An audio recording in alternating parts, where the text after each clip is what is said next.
Okay, like a little bit jaded. What I have here is the Hermit in the reverse. So this is the person that tends to things, okay? This is the person that looks out for everybody, and this is the person that sees everything. They might not verbalize everything that they see. They might not share their observations, but they see everything. When it's in the reverse position, it's sort of like seeing things that people are trying to hide from you. You know, like the less than admirable traits, the selfishness, the shadiness, the things that people think it's like getting one over on you. You see it all and you don't call people out on it because you're not a confrontational person. And I also feel like you're not a confrontational sign, but I also feel like you do believe in this sense of divine justice, you know, that if they're going to be like that, one day they're going to get what's coming to them. And so you kind of leave it alone. And what I feel like what I feel is really happening is that you stand by your truth and you hang on to your truth, but you feel little by little that other people are not doing the same thing. So is it fair for me to do what's right when other people are never doing what's right and they keep advancing? Okay, not you're questioning whether or not divine justice exists. You're questioning whether or not people will get what's due to them, and you're questioning whether or not there is somebody watching out and keeping score and is going to try to rectify the situation. So like, is there a higher power out there that is going to, you know, dish out justice in the end? At the end of our lives, you know, are these people going to get away with their actions? At the end of our lives, you know, will there be some type of a recognition for the things that other people have done, for the things that I have done?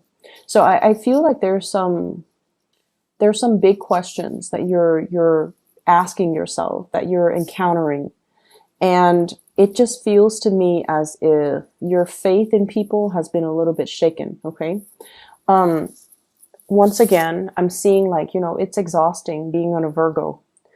It's exhausting mainly because you see everything and you do everything. And people take you for granted. They take advantage of the situation. They take you for granted knowing that you're always there, that you never shy from hard work. You never shy away from hard work. You also never mind getting your hands dirty. You do what needs to be done. So it can be very exhausting and it can feel a little bit lonely being a Virgo.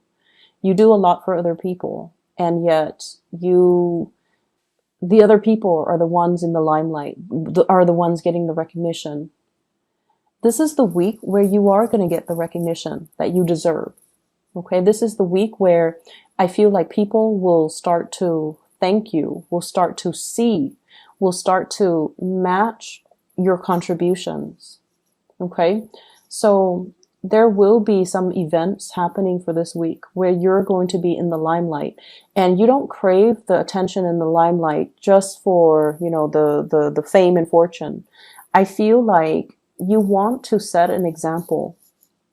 And I also feel like people are coming to that sense of awareness where they know you're not doing this just to get into the limelight. You're doing this because it needs to be done, because it's the right thing, and because this is what we're supposed to be doing, because it's why we're here.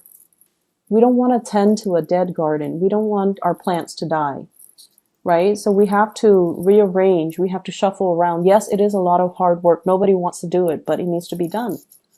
And that is how we should treat an entire situation. Do what needs to be done. Okay, rather than keeping scores about who's doing what and who's putting in, you know, who's putting in the effort. So I feel in a way it's like if you were dealing with other Virgos, you don't need to keep scores. But if you're dealing with other signs, it just feels like one person steps up and then the other person's all like, oh, you're doing the work, now I don't have to. So it's like it doesn't absolve the other person from doing the work as well. And it can feel very, very frustrating, right? Like reasoning or rationalizing that with another person so that they understand where you're coming from. Um, we do have a lot of recognition coming through in this spread. Okay, so your actions, your contributions are not going unnoticed. You have somebody that is kind of like living in your shadows, and they're emulating you, and they're going to look at you, and they're just going to be like, I want to be like that Virgo. So you're setting a really good example, or you're being a very positive role model for another person. And so sometimes we do things and we feel like we're not getting the thanks and the recognition for it. But I feel like there are always people watching. There will always be that sense of divine justice where, you know, maybe the unintended consequence is that somebody looks at what you're doing and they're just like, I'm going to be like that person. So you're changing hearts, like, you know, one person at a time. You're changing minds, one person at a time. So it doesn't feel to me like it's this extravagant, you know, rush of good karma coming back to roost, but it seems like it's happening little by little, and it's going to change the trajectory of everybody that's involved, like the mindset or the life trajectory or the choices that they're making in the future, little by little. The change is, it's like you have been on the forefront of this new wave of change, and you're getting the ball rolling. So, you know, like how if you're pushing a boulder, right? The first few initial pushes, it seems really, really, really difficult. It feels so heavy. But once it starts going, it's going to gain traction and momentum, and it's going to snowball and just, you know, get larger and bigger and bigger. Okay. And in general, just gain velocity. So I feel like it can feel like a daunting task pushing a boulder. But once things get going, it's going to be a lot easier. Okay. So trust in the process, and trust that one day you're going to get to the end of, you know, the light at the tunnel, and it's going to be all worth it. So one day you're going to have that clarity. One day you're going to have that sense of divine justice. And one day none of these things will matter because people will be emulating, you know, your behavior, and they will try to do the right thing. I do feel as well, there's a lot of communication here. Check your emails, really fast, time sensitive type of communication. You guys are really good timekeepers, and you're very good about, you know, marking your calendars, keeping track of start dates and due dates and end dates. But I feel like something's in the works that you have to respond to. And I feel like some of them could be like invitation. And, you know, somebody is just like all of a sudden thinking about you. They shoot you an email and they're like, do you want to go to this party, you know, tomorrow or tonight? So I feel like last minute communication for opportunities for fun, for excitement, for going out, for socializing, for reconnecting with people that you've been longing to hear from, but they're very time sensitive. Okay. So these are like unexpected communication coming through from people, and it's very fast. And, you know, there's like a short window of opportunity for you to respond. So check your emails, check your messages, make sure that if it takes, my rule of thumb when it comes to emails or communication in general, if it takes me less than 30 seconds to respond, I try to respond right then and there. If it takes me longer than a minute, then I, you know, don't respond to it until I have time. So that is something that I feel like, you know, you want to have a system to organize like what is worth responding to. And rather than just, you know, reading them or reading the emails or the text messages and then forgetting about them, because I feel like you have to respond in a time sensitive manner. I'm also seeing as well, for those who are single, there has been a past relationship you have left behind as well. And I feel like, you know, you're coming into a space where career is going really, really well. Like you don't have financial issues that I'm seeing in this spread. You don't have financial concerns. I see some of you are changing up your wardrobe, like getting things that are custom made, like getting suits, getting dresses, getting things that are made specifically for your body type, for your taste, or for your standards. Okay, like spending or having the disposable income in order to get like custom made clothes. That's saying a lot.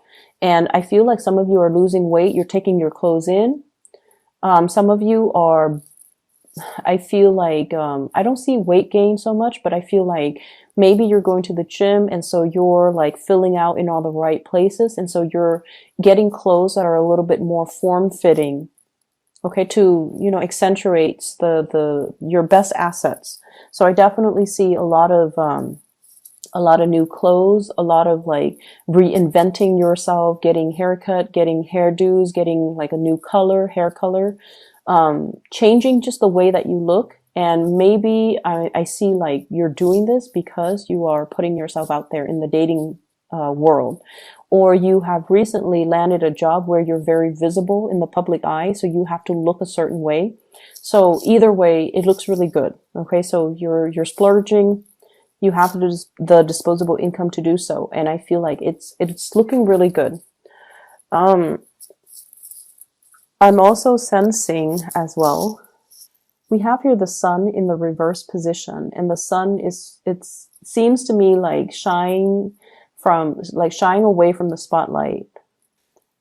Feeling a little bit like self-conscious as well, you know, not feeling completely confident, not feeling at our best, and not wanting to be on center stage. Like if you have to do presentations, if you have to give a speech, if you have to do something where you're in the public eye, I feel like you can appear a little bit stiff and a little bit, just kind of robotic. And I feel like you guys are aware of this and you're actively working on it, okay, to make yourself a little bit more spontaneous.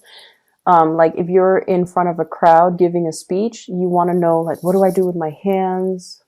I don't want to just, you know, have my hands down by my side. It looks awkward. So you're looking at yourself in the mirror and you're rehearsing things and you're trying to find ways to act natural. So yeah, you guys are trying to find ways to look natural, appear natural, or act natural. And it's gonna come. Rehearse it enough. Don't take things so seriously. Okay, just ease up a little bit. And I don't know how else to explain it, but I feel like, you know, repetition, rehearsing things will make the situation a lot better, will make it flow a lot better, and will make it appear a lot more natural.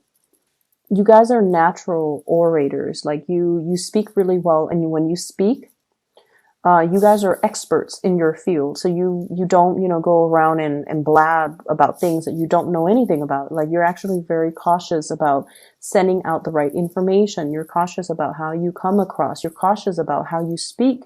And you want to make sure that you have all the information before you open your mouth. And I feel like a lot of the times, you don't appear confident enough.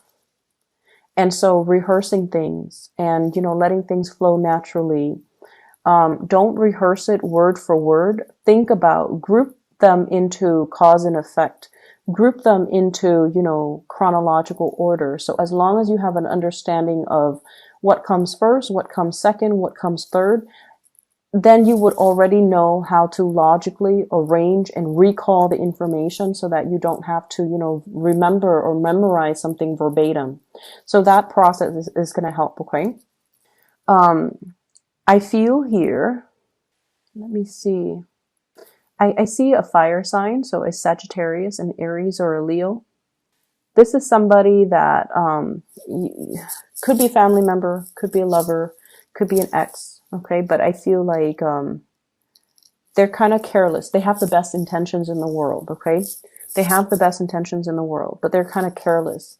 I see somebody who's very clumsy, and they might fall, they might trip, they might injure themselves. I'm seeing like scraping their knees, bumping their like snubbing their toes.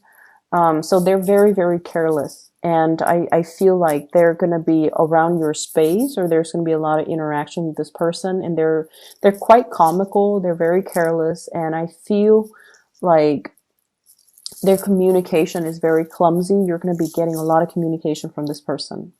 I'm also seeing an air sign. So this is an Aquarius, a Gemini, or a Libra. And this is somebody that they're very, very, very intelligent. But I also feel like they're definitely emotionally kind of stunted, emotionally unaware. They're a little bit emotionally underdeveloped or unaware, so they're not really conscious about how they come across to other people. They seem to me to be a little bit harsh, and I feel like there's a lot of communication between you and this person, and they're coming to you and they're asking you, hey, what's wrong with the way that I talk? Is there anything wrong with the way that I appear? Like they're asking you about, they're asking for you for your opinions about them, because they're facing a situation where they're not able to either make friends, or they're not able to maintain relationships, or they're not able to work with other people. That's what I'm sensing. So I feel like you're in a position where you're kind of shedding light on a situation, hence, moving that flower pot into the sun. You're shedding light into the situation. You're able to give advice, or you're able to shed light into for a person. You're able to shine a light for a person regarding a situation or a problem that they've had.